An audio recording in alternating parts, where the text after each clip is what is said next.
Sveiki, mano vardas Jūratė. Aš noriu pristatyti projektą Senolių patirtis. Kodėl būtent toks projektas?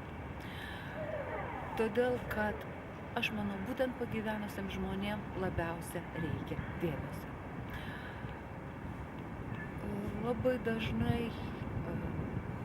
mes negalim skirti savo tėvams, seneliam dėmesio. Tiesiog nesurandam tam laiko arba padedam jiems kažką padaryti, atlikti, atvežam produktus, bet pamirštam, kad labiausiai jiems reikia tiesiog mūsų dėmesio, mūsų meilės. Mes labai retai šnekam, kad mylim juos ir labai retai apkabinam. O žmogui tam, kad jisai išgyventų, reikia bent jau 4 apkabinimų.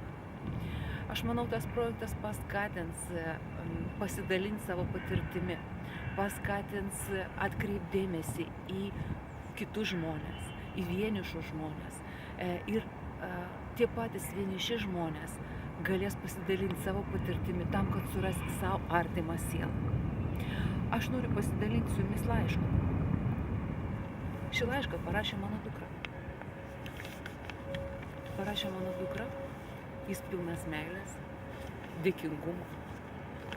Aš niekada nemaniau, kad kas nors iš mano vaikų man gali parašyti tokį laišką.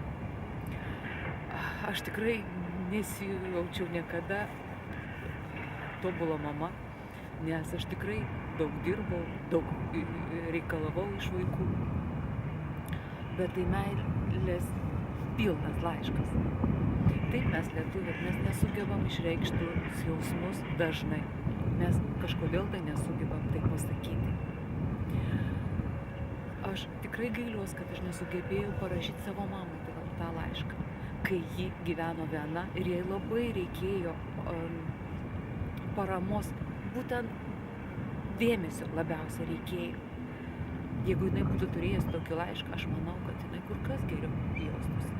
Aš dabar turiu tą laišką ir aš manau, kiekviena mama turėtų turėti panašų laišką nuo savo vaikų.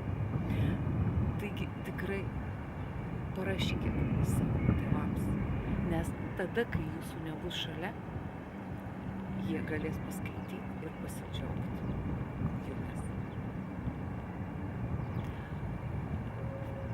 Noriu dar pasakyti tiek, kad tikrai esu dėkinga labai Algirdui Karaliui, nes dėka jo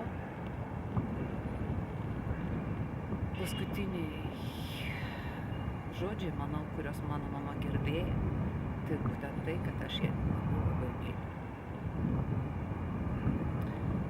O savidisciplinos programa padėjo daryti viską, ką aš noriu.